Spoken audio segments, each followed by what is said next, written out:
Hey guys, it's B and welcome or welcome back. Today I'm going to be giving you guys an update on my no-buy year. The purpose of my no-buy year is, first of all, to get through all the products that I've been hoarding, even through my journey with minimalism that began in late 2016 to early 2017. I have gotten rid of probably over $10,000 worth of items. But I've also noticed that I've spent a lot of money getting new items before I finished the other items. While I wasn't buying a lot, I was buying frivolously. Financial security is something that's very important to me. I am set up in my career and I do make a decent amount of money, but my goal is to purchase my own home. And by my own home, I mean very tiny apartment. The way I'm spending right now, or have been previously, will not allow that. So I've really changed my tune. I've stuck to my rules and I'd like to share with you a recap of January.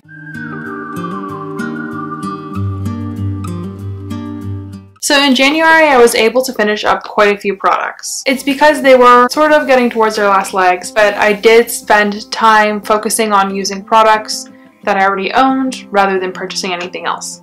So I'll go through the products that I used up with you. I'm going to do this every single month just so we can see what I've been able to use up. I will be making another video about my stash, or all the items that I have to use up this year or will attempt to use up this year. So here is the first item. This is something that was actually gifted to me by the brand 2 years ago. So it's taken me 2 years to use up the Curl Control Shea Gloss Spray from Serena Key. I loved this product. I used it very sparingly because it is quite expensive. I believe it's close to $50 Canadian, and I didn't want to purchase a new one, but it's something that works really well for me. However, I found a similar product that's much less expensive, about half the price. Still a little bit high for what I'd like to pay, but I don't think this is something that I will purchase again in the future, although I really do love it. The next product is a Drunk Elephant sample packet. So this is for the Proteini Polypeptide Cream. This was a really nice cream. I don't think it was amazing. The problem is it was just a little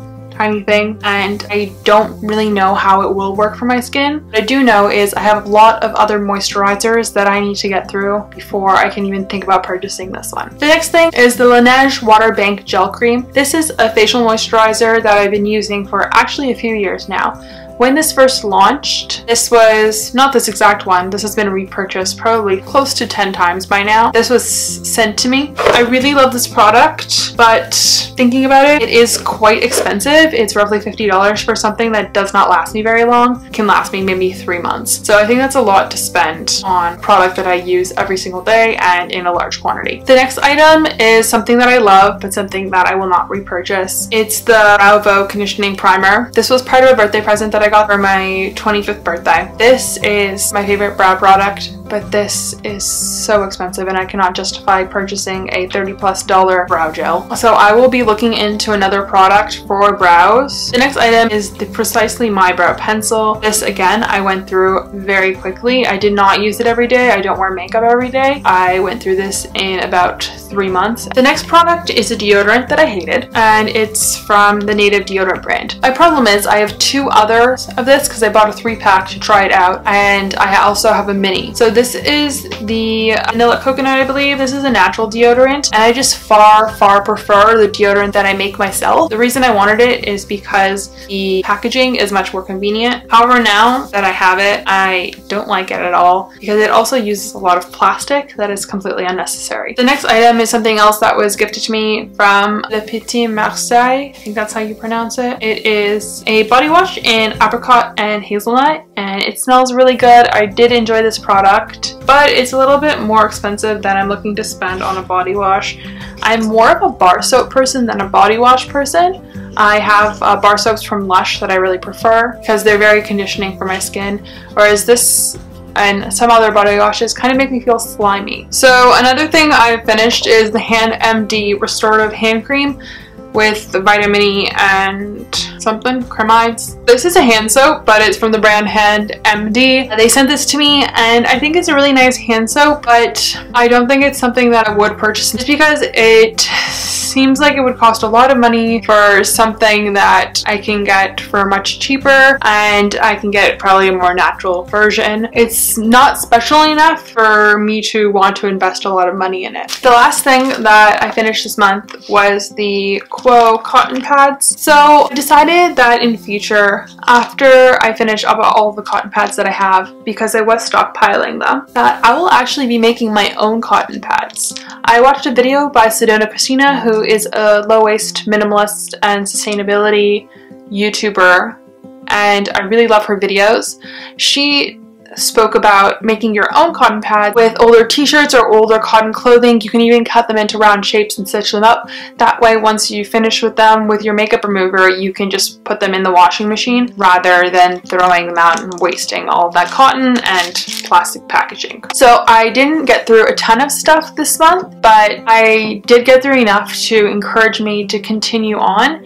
And I'm getting really close to finishing up other products, so February's empties is going to be a lot more intensive than January's. If you'd like to know why I started my no-buy year or my rules for my no-buy year, I will link my other video in the cards and in the description box below. I think it's really important to start focusing on consuming less and working towards having a simpler life. So for me, January isn't typically a very high spend month. I have only 3 birthdays, so my dad and 2 of my friends that I have to purchase for. That's not a massive investment. I did stick to my rules very well of not purchasing without like having a need for it. I did purchase $40 worth of clothing items, and those were 2 sports bras because 2 of mine were destroyed and were ripped, so I had to replace them, and 2 more pairs of underwear because also 2 pairs of my underwear, the waistband ripped a little bit, and so I had to replace those as well. And those are essentials and necessities, so that's why I had to get those. I don't own in excess where it would be okay not to have replaced those items, so that is $40 there. I only reloaded my Starbucks card one time, and that was for $20, and today, since it's the end of the month and I still had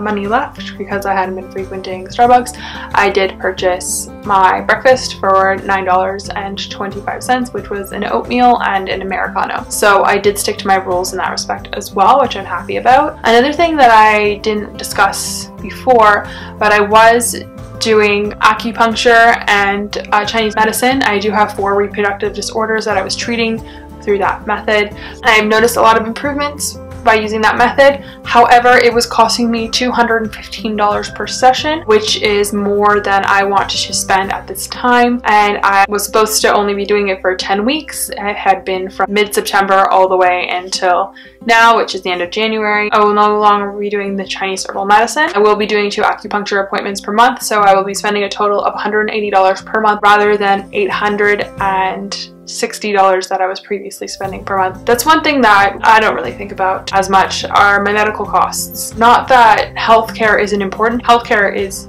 the most important thing.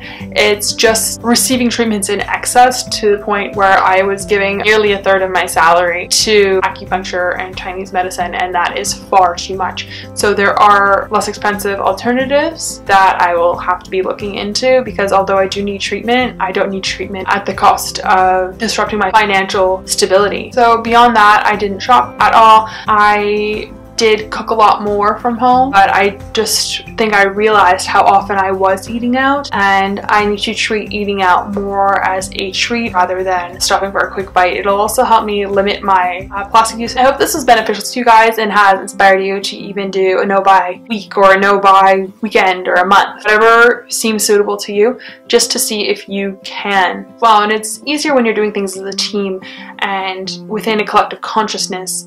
It's easier to be more minimalistic when everyone around you has the same mindset. So it's very exciting to me that others in my environment are working towards a more minimalistic life. I would really appreciate if you gave this video a thumbs up if you enjoyed it, because that really helps me out. Subscribe if you haven't already so that you can be notified whenever I do post a new video. This channel used to be about excessive shopping and consumerism, and now it's just really about simplifying my lifestyle and leading an increasingly minimalistic life. Minimalism is different for everyone. That's something I really implore you to understand. Minimalism for one person can be owning 1 vacation home rather than 5. Minimalism for somebody else can be living out of a backpack. It just depends where you are, and also minimalism is a journey, so we should always be striving towards using less and consuming less and lessening our footprint on this planet. Are you doing a no-buy year? If you are, I'd love to hear how it's going for you, and I will see you in the next video. Bye.